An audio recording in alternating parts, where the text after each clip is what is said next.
Bum bum bum bum bum bum bum bum bum bum bum bum. The Peter Like Show.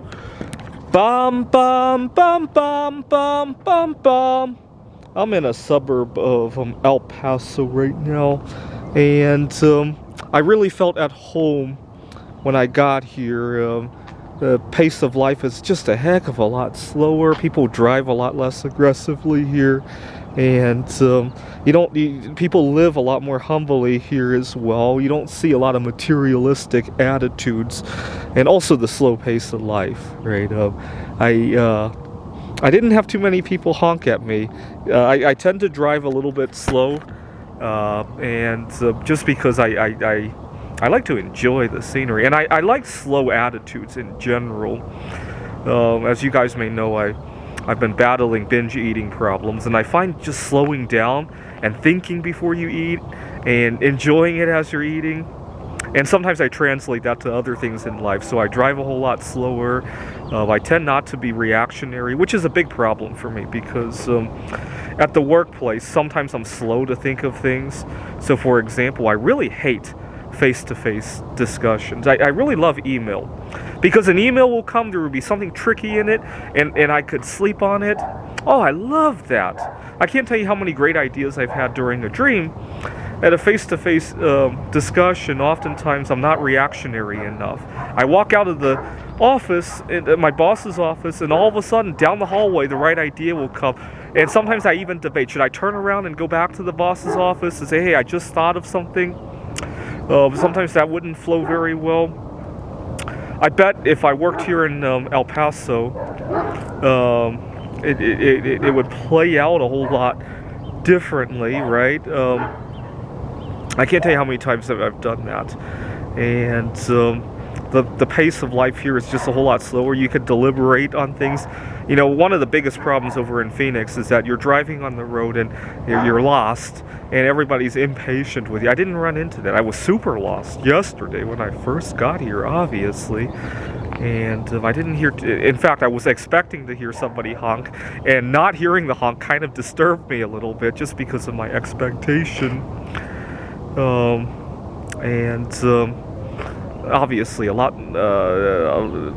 greener here, right? A lot of trees here, and I may think about relocating here actually.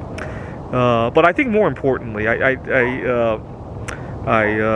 haven't been unwinding very much. I haven't been speaking up for myself at work, and so I've been filling in for a lot of people. I haven't been really asking for many big favors. This trip, it was probably the first big favor I asked for, and I've been working there for a little bit over a year now. And also, I've been so busy with the art projects, in large part because I wanted to free myself from my fear of asking for favors at the college. And so, just a very weird situation as well. So this will be, let's see, how many eclipses have I seen? I've seen 4 total lunar eclipses, right? I saw the one in early 2019. I saw the one in summer 2021. I didn't see the one in the winter of 2021. It was really cloudy that day, if I remember correctly. I saw the one in summer of 22 and the one in the fall of 22. And so I saw penumbral, 3 penumbral lunar eclipses. The one that we just had last month.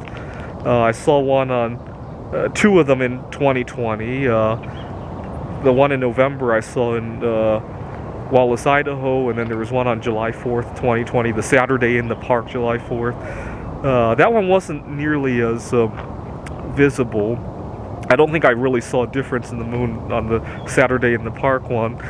And so this will be my second total solar eclipse. I saw one annular eclipse in Albuquerque just last year. I saw the one in 2017, and this will, assuming I even go see it. I love El Paso so much, I might just settle for a partial one here.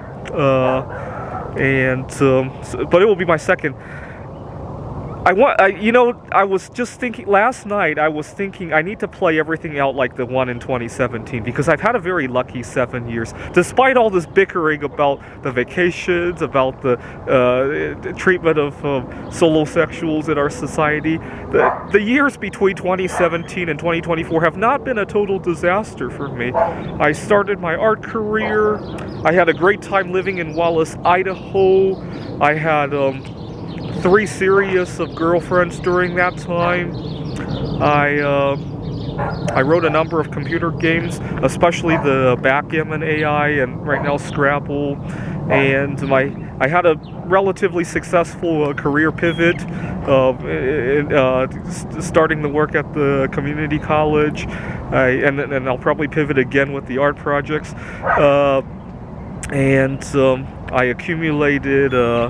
Let's think about how much metal I've stacked since then. 3 tons of bismuth, obviously, and how much silver? I'm trying to think what I acquired since then. Sounds like about 2,000 to 2,500 ounces of silver, the 3 tons of bismuth, the 10 pounds of tellurium, 4 pounds of tantalum, and 500 pounds of zinc, and another 200 pounds of copper. So it was, and obviously I've maxed out my Roth IRA on multiple years, right? Not every year, but most years. So I've been trying to play everything out, even where I eat at lunch. I've been trying to play exactly out like the one in 2017. I went to a Five Guys in where was that? Salem, Oregon. When I get to Kerrville, I'll probably stop at a Five Guys there for lunch. I hope to get there on Saturday. I have a bad habit. Every time I get a flat tire, it happens on a Sunday, and there's nowhere to service it. And so that's why I made the trip a little bit early. And not to mention, with the eclipse, a lot of people are probably going to get flat tires on that Saturday or Sunday. This is the Peter Like Show. Bum bum bum bum bum bum bum bum bum bum bum bum. The Peter Like Show. Bum bum bum bum bum bum bum.